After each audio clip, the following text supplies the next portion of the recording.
All right. And I think we are live. 1 second. Let me double check. Get my mic situated here. All right. Are we live? Let me hop in the chat here. Yep, we are. Cool. We'll let some people load in here a little bit before I start talking. This calls for a celebration, I think. So I want to wait till I have some people with me. Y'all funnel in here and let's get some thoughts going on the game. I'll go ahead and kick it off here.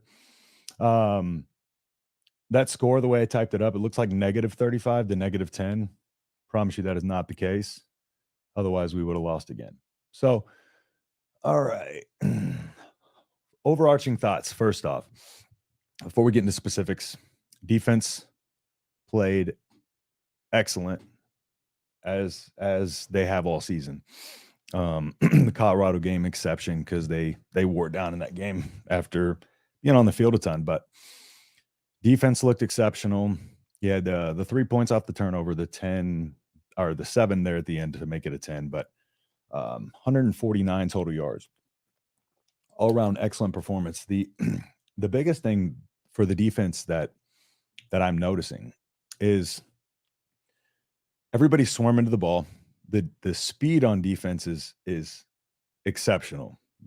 Our defensive speed is very fast. The pass rush, the way they're utilizing Tony White is drumming up the pass rush. It's causing so much confusion. You can see Rocky Lombardi's head was spinning out there trying to figure out what to do.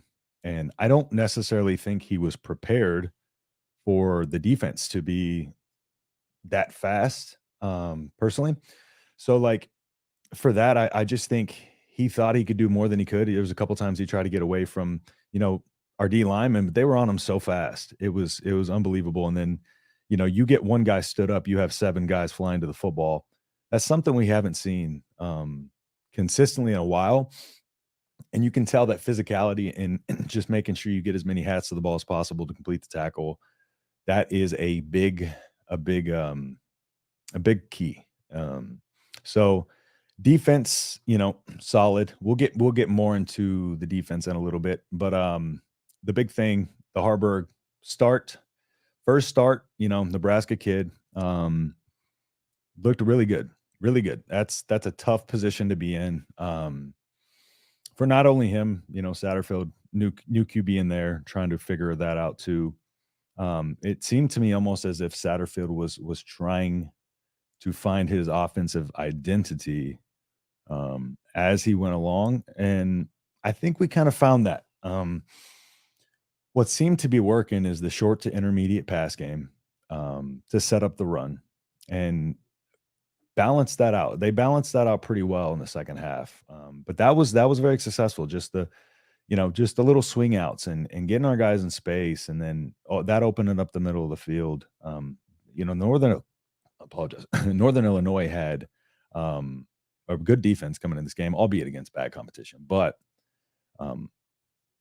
it was a little worrisome in the first half when we scored on the the scripted drive, the typical scripted drive that we have. But it was a matter to see what we did after the scripted drives 2 and 3, 4, when you are just trying to adjust based on what the defense is giving you, and how the game flow goes and what you have to do. And in the second half, it was almost like they needed that one drive to get the offense kick-started. I think the timing of that second touchdown being right before half kind of stunted that momentum. Come out the second half, you have a drive not go your way. But as soon as they hit that rhythm, it was almost as if they couldn't be stopped. And that's kind of what I was talking about previously, is our offense just isn't in a rhythm right now. And these games were going to be so imperative to get them in a rhythm. Now the question comes up with Harburg. Is Sims still the guy when he's healthy? And even if he is, do you got to ride the hot hand, I would imagine, in Harburg. I would imagine there's going to be a lot of flack and questions if he tries to bring Sims back before or just when he's healthy again. I will say ankles, they're tough to recover from quickly. So we'll see how that plays out. But I believe Harburg earned himself another start with how he played today. He was exceptional. The one fumble, I can accept that because that was one of those plays where the ball got hit out of his hand while he's throwing it. It wasn't a fumbled snap. It wasn't a carry and it got ripped out of his hands or he just dropped it on the ground. We didn't have any of those today. And that was one of the biggest things that I needed to see and we needed to see because literally the only thing that was holding us back from getting in an offensive rhythm and being able to score points was turnovers. Every time we would sustain a drive, it would end in a turnover. So and in our offensive line, yeah, Matthew, great point there. Our offensive line, they were I don't know what's the best way to put it, terrible, most of the night, but they did tighten it up later, but I think for with this offensive line, that's where the short intermediate pass game has to be imperative because if we're having to drop back a ton, I don't know how well this offensive line is gonna do against, Michigan coming up. We just have to be able to operate quickly because otherwise I think our defense might get blown sorry, our offensive line might get blown off the ball. It just seems like they're a step behind a lot of the times.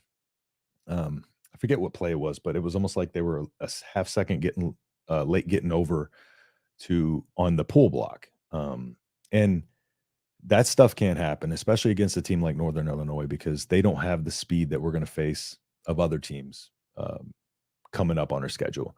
Once we get to Big Ten play, especially with Michigan, that's going to be really, really something that I think they need to kind of. I'm sure they'll take that away from this game, and I think now that they've kind of established a rhythm, I think you have to operate within that offense right there. I think you have to stick with what you did well tonight. I don't think running with Harburg that much is sustainable though. But today I would have taken anything I could get because, at this point, yards are yards, points are points. I didn't care what it looked like. We didn't care what it looked like. We wanted to win. We wanted to get our offensive rhythm. That's what we did. 35 points. If you would have told me the stat line from Harburg, 35 points, we would have been happy with that. Like we said, there was just a little bit of a rough patch trying to get the offensive rhythm, but once they were flowing, they were flowing. He was, yeah. To your point, yeah, managed the game well. That was the biggest thing, and he didn't get rattled. You know, when he had the fumble, they showed Sims talking to him over on the sideline, and you could see him do this with his hands, and he told Sims, "I need to calm down." That was after the turnover, and then the next drive where we went 3 and out. He told him that, and he responded. That was the thing. He didn't let it get in his head.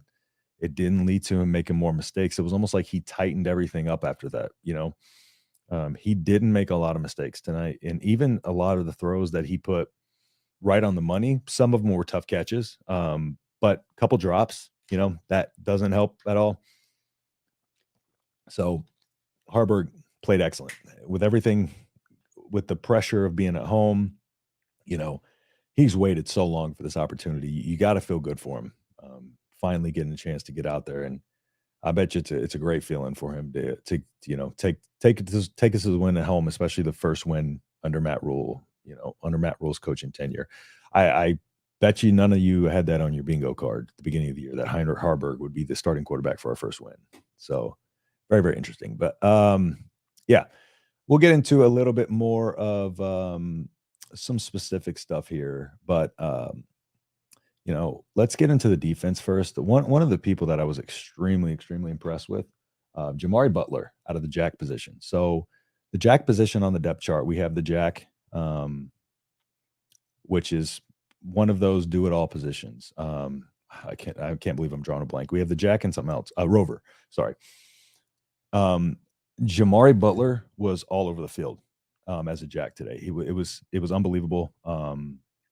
His final stat line for looking at the box score here, I don't let's see. So Jamari Butler's stat line, I was actually looking at it, and his stat line won't show just what he was doing on the field. It won't. Javen Wright, coming out with the interception, big interception there. Javen Wright was all over the field. But the big story for me was Nash Hutmacher. Like, he was excellent in the first half, especially, but 6 total tackles, 3 solo, half a sack, 2.5 TFLs. Like, that is phenomenal. And it's so good to see a guy on the defensive line just be so dominant like that. And Ty Robinson, again, doesn't show up in the stat line. You would like a little bit more, you know, consistency from Ty Robinson, but he looked good. Our defense overall is just stout at this point. I think at this point we can say our defense is strong. They've played well enough against a few opponents. Colorado, again, if you're watching the box scores, defensive performance doesn't look good, but that defense was just exhausted after a long, long game. So, moving over to the offense, Gabe Ervin, 14 carries, 67 yards. It seemed like he was favoring his hip there a little bit at the end. So, curious to see what comes out of that. Ramir Johnson was apparently in street clothes on the sideline. So, one of the biggest things to pay attention to is our running back room, because if Irvin's out and Ramir's out and we're down to Grant and a bunch of inexperienced guys, it will be good to get them some reps, but you don't want a guy like Gabe Ervin out. Every time he touches the ball, it seems like he's finding a way to get yards and moving forward. Outside of the fumble, he's been excellent this year. So we got to hope he's okay. But Anthony Grant, real good get right game for him. 7 carries, 46 yards, no turnovers, a touchdown. Excellent game for him to kind of get right. My big thing is Tommy Hill. I'm not 100% sure still how I feel about Tommy Hill. I don't feel like, and I don't want to take any shots at anybody, but I feel like Tommy's just a little bit behind and has been. The Oklahoma game where he just kind of gave up on that tackle down the sideline, and he's giving effort, yes, but I feel like there's a lot of plays made on him more so than anybody else, and that has been the case. So, I just Tommy Hill, I try to avoid saying negative things about individual players, but it's just Tommy Hill's got to figure that out, because he's been here long enough to be able to kind of, I think improve. And he's improved, he has, but it's just, I don't know if it's something that he's just doubting himself out there, if he's overthinking it or what. So, and the last individual player, Fedoni. Fedoni, by the way, I loved the shush in the home crowd.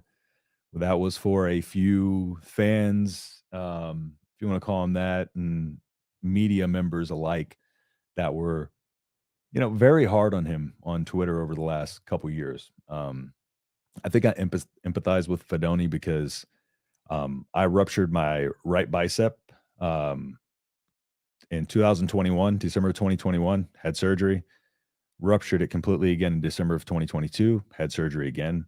And so I was out, boxing for 2 years, and that's hard mentally. It takes a toll on you.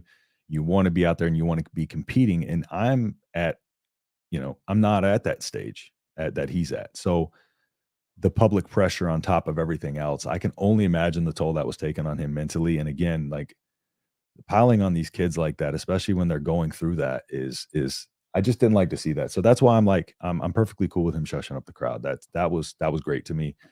He had a great game. He was excellent.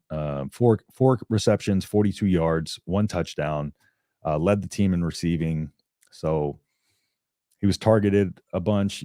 Billy Kemp is always out there and it has a chance to make a play. Billy Kemp is just a ticking time bomb ready to make a play. So Billy Kemp, I think we're just going to see a lot of explosiveness from him as time goes on this season.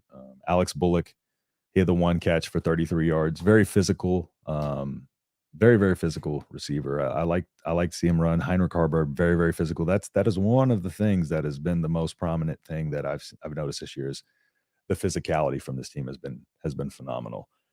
Okay, cool. I'm just going to go through some of your comments here. Let's see. We had one drive in the first half. We did one QB draw, two bad pass plays. We need to find a good run for that drive to pick up the first down. Yeah, there was some questionable play calling there that I think was maybe a little bit. We could have maybe simplified it a little bit there just to pick up a couple first downs in that first half, and I think that would have got us in a little bit quicker of a rhythm. Um, I think at that point we needed to be very, maybe bring the playbook down to size to the plays that we are solid in, and then open it up as soon as we kind of catch a rhythm with those plays. So take pressure off Grant. He's electric. Yeah, exactly. That's what I said after the first game was that with Grant, it's mental. Turnovers a lot of the times are mental. If they haven't plagued a player their entire career, they're mental. So I wanted to see him in the Colorado game. I thought that would have been a good opportunity for him to have a get right game. I don't think Colorado was ready for the physicality he brings. But unfortunately, we didn't get to see that. But we did get to see it tonight. And I think this is going to be a big, big confidence booster for him going forward. And Anthony Grant with confidence, we know what he's capable of. He's killed two men on the field by just truck sticking them to no end. So, um, I'm feeling good about Anthony Grant going forward, but I'll let you tell me these do some freezes and these mishaps.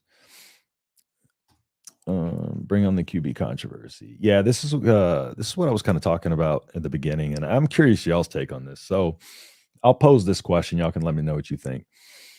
Do you if Sims is rules guy, because in the press conference he said if Sims was healthy, he would be our guy. If Sims is ready to come back next week, does he throw him in there? Or I think the smart move would be ride the hot hand. You got to give Harburg another shot. He's earned that. I think if you get too dead set, kind of like similar to what Adrian Martinez, what happened with Adrian is just if you get too dead set on one guy being your guy, I think that distracts you from being able to then assess the other guys fairly. I think it should be an open competition. And the thing that should matter more than the offseason, is how they play in the games. I know Northern Illinois is a lesser opponent, but for what it's worth, Colorado's defense is not that good. So, but yeah, I think you got to ride the hot hand. Harburg has momentum. Harburg didn't make a lot of mistakes tonight, and if we're holding guys accountable and holding guys to a standard, until Sims can figure out the fumbling, kind of like Grant, Harburg should be the guy. He's like I said, he's earned that. There's a reason. I mean, Sims, of course, he's injured. That's why he's out. But it wasn't like he was playing well and then going into that injury. If that was the case, then he's probably your guy when he comes back. But with the turnovers, that is what becomes a question. And I'm not giving up on Sims. Like I think Sims is a great player. I do think he was in his own head again about the fumbling. So, but in this instance, I think you got to ride the hot hand in Harburg. So I'm curious y'all's take on that. Do you think he will bring Sims back in, or do y'all think he will stick with Harburg? Because again, just he seems very, very confident in Sims. So yeah, that'll be interesting to see. But Rocky Lombardi, we played against him in 2018 when he was at Michigan State. 11 for 28 tonight, 73 yards, 2.6 yards per pass, one pick, no touchdowns. Rocky Lombardi's head was spinning out there. Rocky Lombardi has no idea what just happened. I feel like I don't think his mind slowed down one time in that game. He was constantly under duress. Even the throws he was completing, they were short. Our guys were getting to the ball. It was tough sledding for Rocky Lombardi. And just, I mean, in 2018, when he was at Michigan State, we played him, it was snowing like crazy. And I think the final score was like 9-6 or something. So, of course he looked bad in that game, but he was just kind of bad when he was at Michigan State. And it doesn't look like he's improved at all. Like one bit, which is crazy because he's in like his seventh year of college football. So, I think that's why he's chasing his degree and not the NFL career. So, rushing the ball, Northern Illinois, 1.2 yards per carry. That has been one consistent. Colorado last week, I think they averaged 1.8 yards per carry. It was 1.8 or 2.2. One constant has been our ability to stop the run. How important is stopping the run in Big Ten play?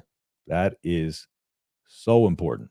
That is one of the things that we need to just be so thankful that we have is the ability to stop the run. And our defensive backs are phenomenal. Hartzog, Omar, Javen Wright,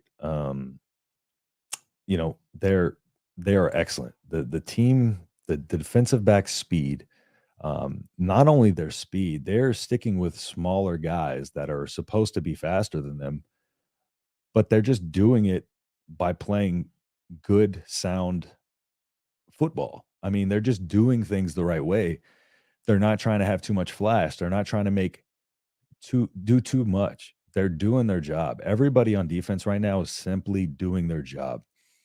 Before, with Chenander's defense, he was always bend, don't break. He was relying on the turnovers. Well, I think when you're relying on turnovers, you end up missing plays because you're so apt to going at the turnover. You lose, just your ability to break down and tackle simply, or, you know, playing the receiver instead of playing the ball, because there's no help behind you, and then he runs it to the house. I love this brand of football where it's just keep everything in front of you, bring hats to the ball. Don't let them operate in space. Get as many people to the ball as you can, make them dump it underneath, but nothing over the top.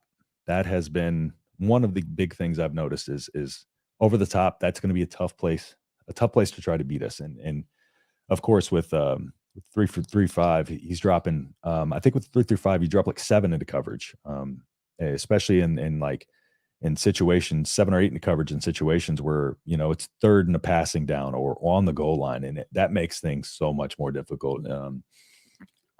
It's truly art watching this defense. It's phenomenal. Tony White's doing a great job.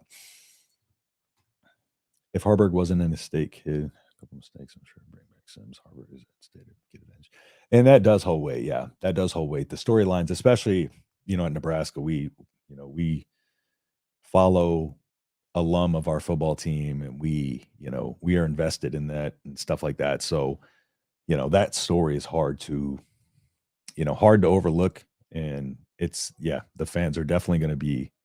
I agree. The fans are more partial to Harburg because he's a Nebraska kid. He's been here for a while, and other people were making mistakes and not him. So it's easy to like him.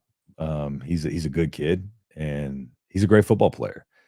The only thing that I ever had on him, the only knock I ever had on him was deep ball accuracy.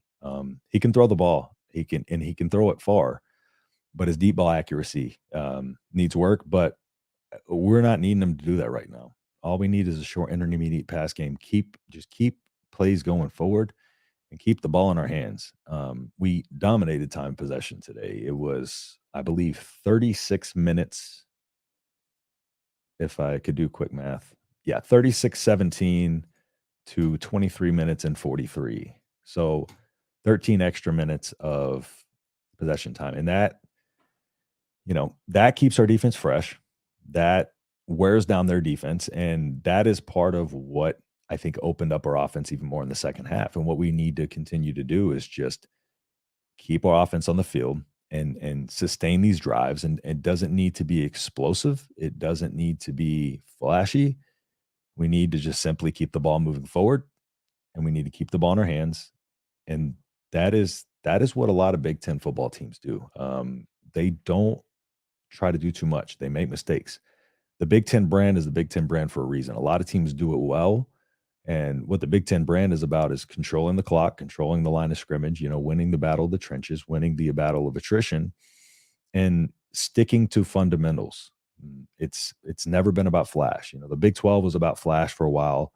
That didn't work out for them. That's why the defense was so terrible. So I love the brand of football I'm seeing. This is what we've been needing, because I think with Frost, Chins, and all them, it was a lot of flash. And obviously, Scott Frost's system didn't work in the Big Ten. I think Matt Rule is really, really keen on building a program and a culture of guys who just play the game the right way. And he's coaching, you know, the other guys to do the same thing. And a lot of the guys on the previous team did play the right way. It was just they were put in bad situations. But I just love this brand of football that I'm seeing. And the defense is just keeping everything in front of them. Like I said, that's it's simple as that. Keep everything in front of you, live to fight another down, and every down that they have to run out there, you get a chance to make a play. So don't let them get win over the top and do anything explosive. If they're going to drive their way down the field, make them work for it. And that's what we're doing. Nothing is coming easy. So yes, we did. Absolutely. I mean, first off, one thing I do want to point out, I don't know why broadcast insist on doing this, but it's almost like they use our pain and our anxiety as like this running joke throughout the broadcast. When they're like in the first half, it's like Husker fans starting to their hearts are their stomachs are hurting, and I'm like, as if it's not bad enough. We got these guys. We're the butt of these guys' jokes. First off, we have to listen to Colorado stuff going into the game, and then we have to listen to that. So you know, it's I guess it's one of those things. But us winning, we have a little bit more confidence to talk about stuff. And you know, it was it took Frost 6 games to get his first win. Um, and when he did, we celebrated it, and we were like, okay, this is here we go. And I think it should be the same way with Rule. Let's get that first one. Understand that we made improvements weeks 1 and 2. We got that first one out of the way.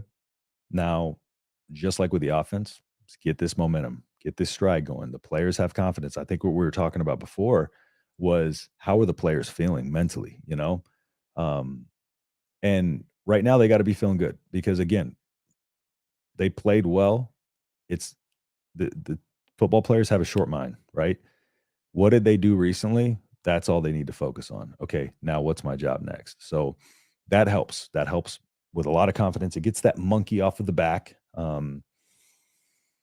Because for a while there, we couldn't even beat teams like Northern Illinois. Actually, I think they beat us. We did beat them. But what I'm saying is there was nothing that, even going into this game, I said we would win by multiple scores. But even saying that, it's like I almost felt like we didn't earn the right yet to say that because we had not beat a team by double digits in a while. And we couldn't consistently beat lesser teams by double digits. So even doing that in the manner we did it was important. It wasn't just about getting the win. It was about how that win looked. 70 points would have been great, but at this point, 35-3 is beautiful. That is excellent. That is all we needed to see. And that is all the offense is going to need to put some offense on tape, study what worked, and then throw away what didn't. Now we have an identity: short, intermediate passing game, run the ball, win the battle of attrition, control the clock. It's Big Ten football right there.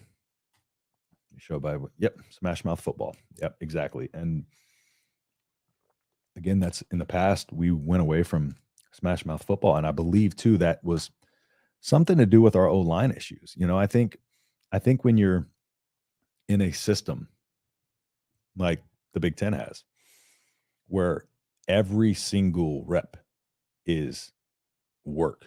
And you're used to those big, strong linemen, Big Ten linemen. And then, you switch to an offensive system that's more of a spread guy. So you need, those guys are blocking in a completely different system. And it wasn't working against the bigger defensive linemen. It's like we had the size, but we didn't have we weren't working on the right things with our offensive line. And I will say that the offensive line has looked better overall, but again, just bad moments and bad stretches. So hopefully we'll see that continue to improve because right now that is needs to be our biggest focus. Raiola, second year, giving him a chance to get it right. However, very important to note, they may have noted on the broadcast, but yes, September 16th was the date. Brandon Baker, 5-star offensive lineman, was visiting. He was there in the house today.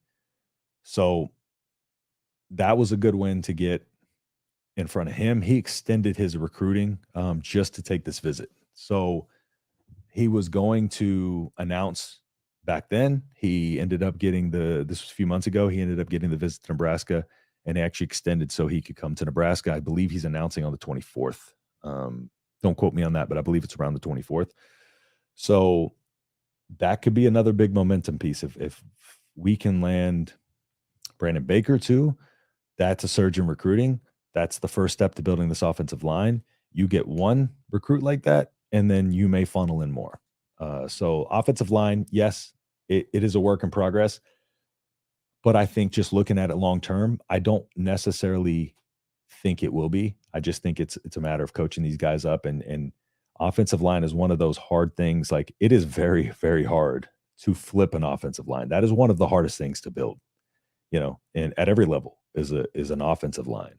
The the amount of really, really good offensive linemen is slim. It's a very hard position to be good at. And so going from a bad offensive line to a good offensive line in 1 year it's it's hard, hard, hard, hard to do. And so that's why improvement is fine. And I do believe that recruiting will get better. And then when Raiola's getting his guys in there and developing, so I'm not worried about that this season, but I'm not necessarily worried about that in 2 to 3 years from now, which is still the kind of measuring stick that I'm trying to use, and I think we should all be using on Rule is the long term. You know, feels good to get these wins, feels good short term, and you don't want to lose.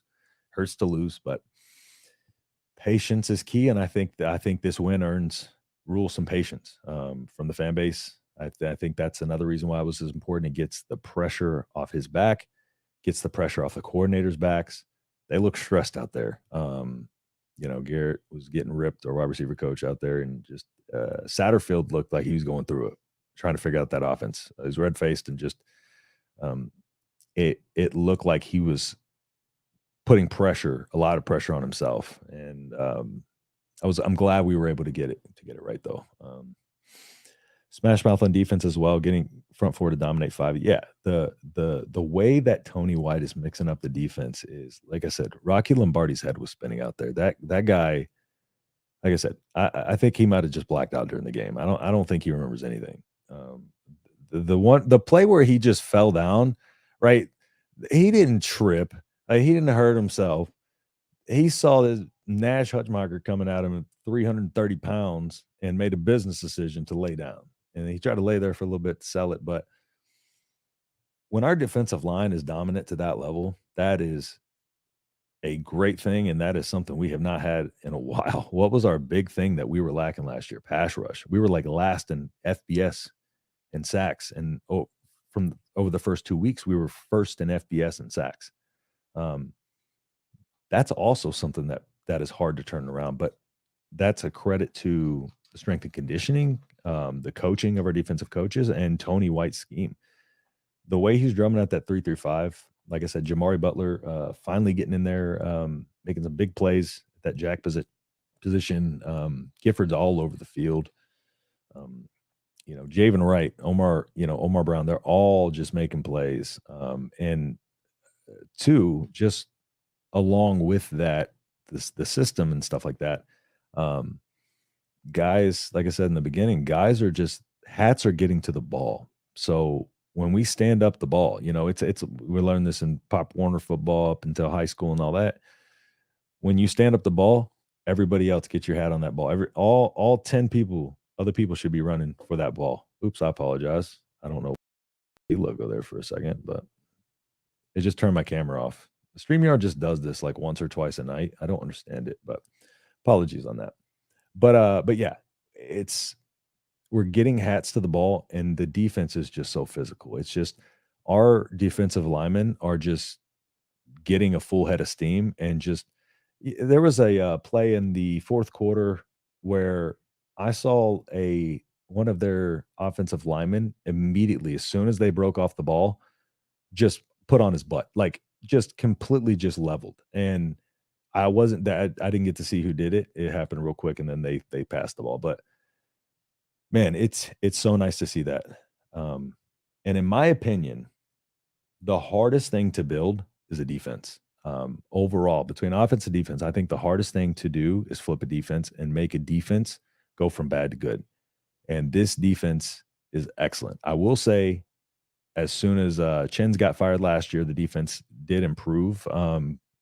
Just because the tackling was a little bit more sound than before, and they were just sticking to their gaps. They were being gap sound because we are getting gashed in the run game. But even the improvement from the end of last year to now and the consistency is the biggest thing, and that's something we haven't had on the defensive side of the ball in a long time. Um, you know, and to me, I would much rather have a good defense to build off of than a good offense because the defense is gonna take so much pressure off the offense. This is gonna make it so much easier for them to not feel like, when they're down 14 off the first 2 drives, well, then our offensive game plan's out the window. Now we're playing from behind. We don't have a deep passing game. If we get down 2, 3 scores and we're just forced to throw the ball and get us out of our game plan, then that puts pressure on the offense. And right now, our offense doesn't need that pressure. They don't need to be thinking too much. So the defense being good takes pressure off the offense, and that's going to you know, give our offense a little bit more ability to kind of work themselves into the game until we can just try to figure out a full rhythm. But also just in the middle of the game, the offense, like I said, they don't get in their head about everything. And it's just when we were in our heads, we're fumbling, we're penalties. Only 5 penalties tonight for 70 yards. The yardage, you don't like the 70 yards, but only 5 penalties and just discipline. The team's being disciplined. It's yeah, defense. I'm loving this defense, man. I'm a big defensive guy. Like if a defense is playing great, I would much rather see a defensive battle than a shootout. That's just how I am. The lines is good news. Yeah, exactly. And Nash Hutmacher again, just an insane game. He ended up with, I think it was 3 solos, 6 total, 3 solos, half a sack, 2.5 TFLs. Overall, our defense had 3 sacks, 5 TFLs, and 4 pass deflected. Sorry, but that brings our sack total, I believe, to 14 on the season. We were at 11, which had us first in FBS. So I don't know if that quite keeps us first, but regardless, compared to last year, that makes all the difference. The defense starts up front because you know the defensive line getting pressure on the quarterback takes all the pressure off the linebackers and defensive backs because they're not then having to run with these guys on an island while the quarterback's just sitting back there for, you know, 10, 11 seconds, just getting to see everything play out in front of them while we're not getting a pass rush and we're just getting steadily blocked. So that is another big factor as to why I think our defensive backs are able to operate, just they're not having to think. They're just playing football out there because our defensive line is putting them in good situations. And when you have a skilled set of defensive backs like we have, that's a recipe for disaster for the opposing team. And again, just if you look at the box score of the Colorado game, it doesn't give credit to how well our defense actually played in that. So Harvard needs to realize when there's an IQB spot on needs to have a quick dump. I think in this game, I won't question his decision making too much just because he didn't make a lot of mistakes. And I think just like in the beginning, because I alluded to it earlier, but when they showed him and Sims talking on the sideline after his fumble and then that drive, 3 and out, immediately following it, you see him gesture like this was a hand. I read his lips and he says, "I need to calm down." I think again, he was thinking a lot. I think he was naturally our first home game of the season. Like I said, everything's riding on him. He sees all this stuff, online, probably about, what Sims is getting for turning the ball over. He doesn't want to be that. So I think maybe at sometimes like he was just a little bit indecisive and maybe thought, maybe thought like I should run here. There was one play where I think he might have been able to pick up the first down if he ran it, but he ended up throwing it to Fedoni, tried to fit in a tight window. Fedoni dropped it. And I don't even think it would have been a first down if he caught it. Um, Things like that, I think those are going to just resolve in time. I think now he's got a lot of the pressure off him. And so going forward, if that continues to be a trend, then we can probably bring it up. But today it was just about not not making mistakes. And yes, there's areas where he can improve and stuff like that, but simply not making mistakes tonight, I will take that, and I will give him the benefit of the doubt going forward. But yeah, that's a good point. Figured out the key to us winning the first 2 games, ruled it. That was, man, that's going to turn into, the memes were great on that, by the way. Also, I don't think he's going to be able to do that when it gets cold and windy, or else the man's not going to be able to talk. So that might be a little rough. He's got to figure that one out, but it clearly worked. Rule's fiery out there, man. I like watching Rule coach. It's funny because you don't see that side of him anywhere else but on the field. But he's stern, but you can then also see him interacting with his guys in a way that's, you can tell these guys want to play for him. You can tell these guys respect him. So yeah, really, really, like I said, love what I see out there, from the defense especially. And I don't want to comment too much on a grown man licking his lips because I think it sounds a little weird. But yeah, whatever it takes. If that's his ritual to get us to win, dude, keep doing it. I don't care what it is. But yeah, Rule very, very impressive, man. You know, they showed the graphic on the screen, what he did at Temple, one win for year one, or 2 wins year one, and then 1 win at Baylor year one, or vice versa, something like that. And then, he said last week in his press conference that this isn't going, he's like, this is what you hired me for. So Rule's expectation has never changed. Rule has not panicked during this. He's been very, very open about the fact that this is how he planned on building this team. This is how he builds teams, and he sticks to that. And that's what I like. He sticks to it. He doesn't try to be something he's not. He sticks to what he knows and what's worked. And even though I feel like today more than ever, they want the polarizing story, and that gets all the attention, and that helps recruiting and stuff like that. But with him, he's sticking to what he knows. He's an old school type of coach. He's an old school guy, and he's sticking to what he knows. And I I think the tune will change this week, of course, but in the first 2 weeks, I believe if we played like we did, but the box score said 2-0, outside of the turnovers, I think we'd be happy with this team because it improved year over year, everything, and we're getting better week by week. Again, it's Northern Illinois, but at this point, with how abysmal our offense was, Colorado doesn't have a good defense. We should have been able to do to Colorado what we did to Northern Illinois today, if not worse, because Northern Illinois' defense has played good to this point, albeit against not very good competition. But so it's the measuring sticks, of course, are going to be when we get into Big Ten play, and there's not a lot of time to make too much adjustments to Michigan. So I think what we need to do is, like I said, take what worked in this game, not try to get too far away from that, and stick to that until we can get through the Michigan game, and then from there maybe we can start to open it up.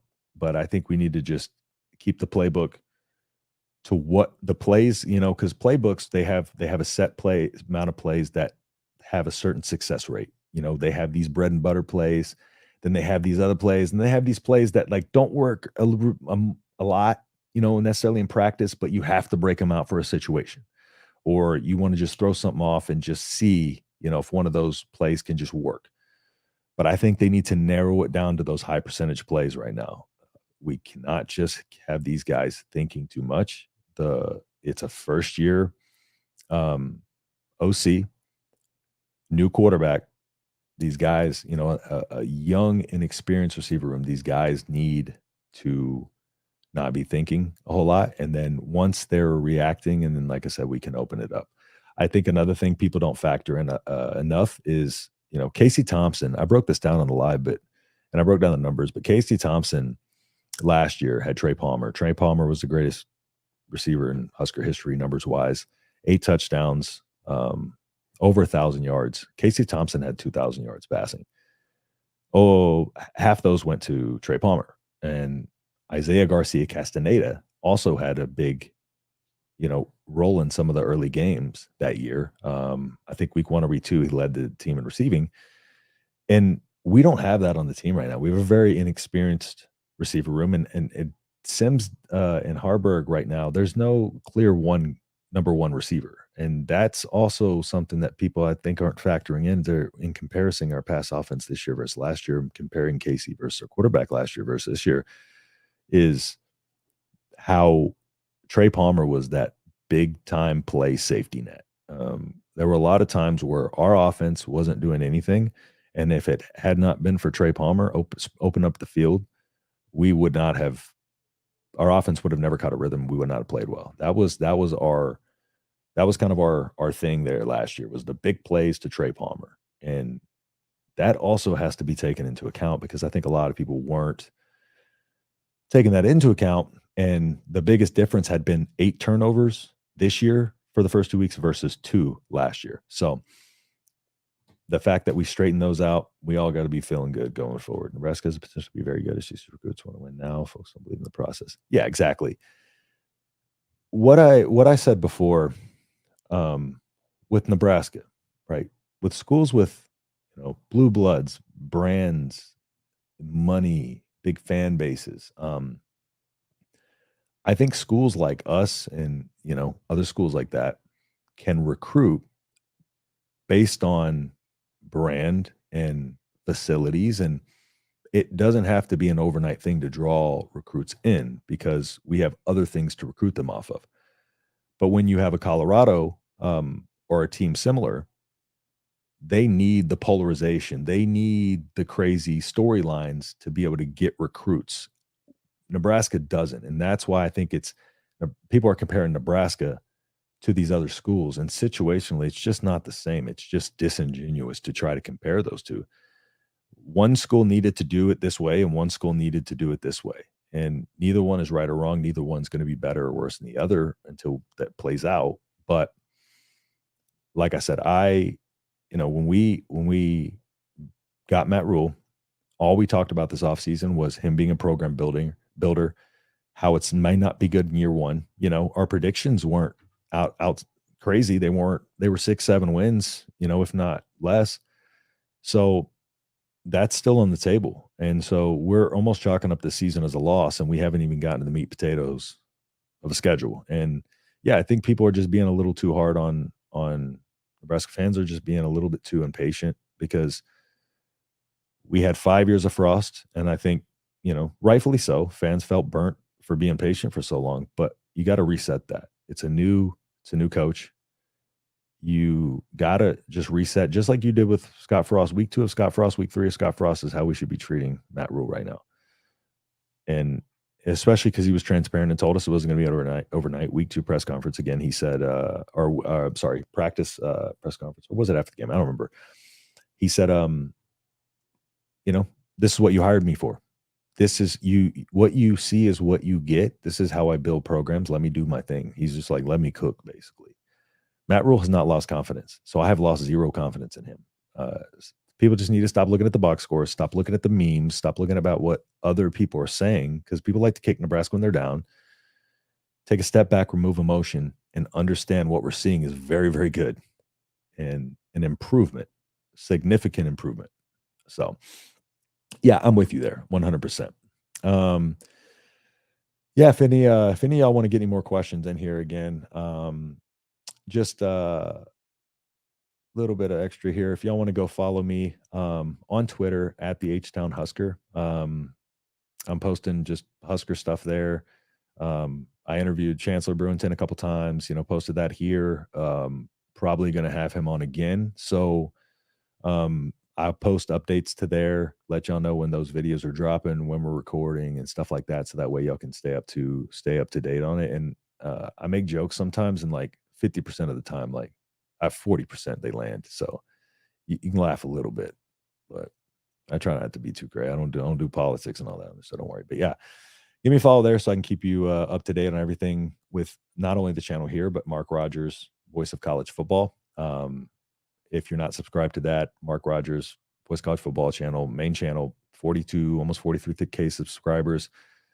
The way that he's running this season is just it's basically football talk year round, live streaming. You can call into the call-in shows. You know, they have the after dark call-in shows, the before the games call-in shows. So there's always a channel going live.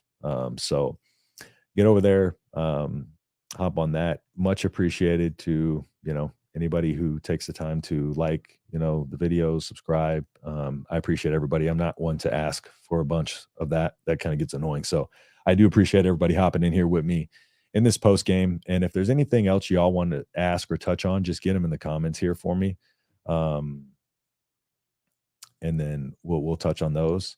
Also here, sponsor at the Voice of College Football, new sponsor, Ticket Smarto mobile app, promo code BIG and Big 20. Go ahead and use those promo codes. They will get you $10 off $100 or 20 off 300. So go ahead and I'll drop the link to that in the chat.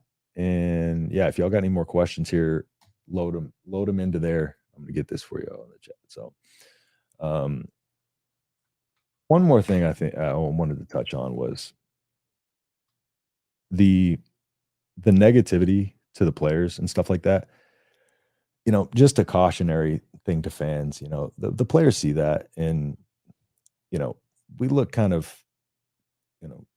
wild on Twitter when you criticize a player and then the next play he makes a play and then you're celebrating him.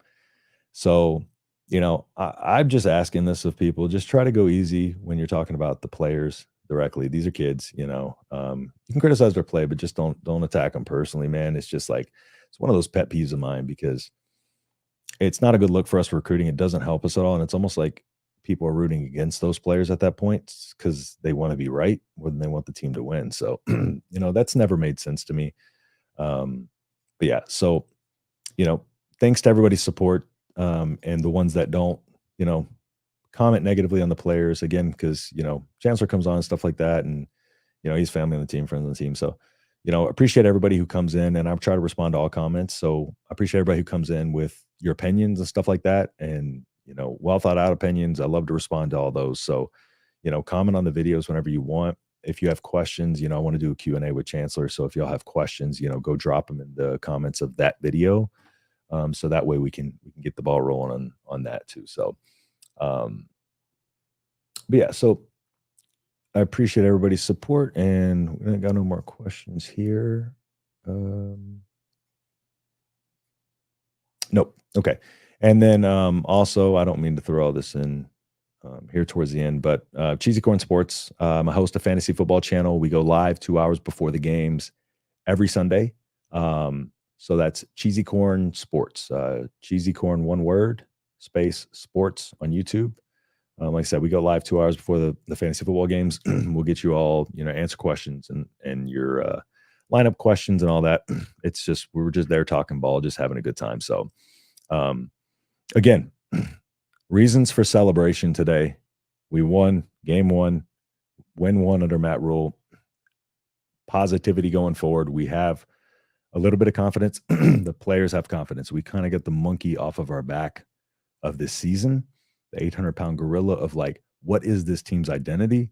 And I think the offense kind of finally found that identity a little bit. We are gaining more and more trust in our defense, more and more trust in Tony White. And I think as the season goes on, we'll learn to trust our offense more. Again, I think you got to roll with the hot hand in Harburg.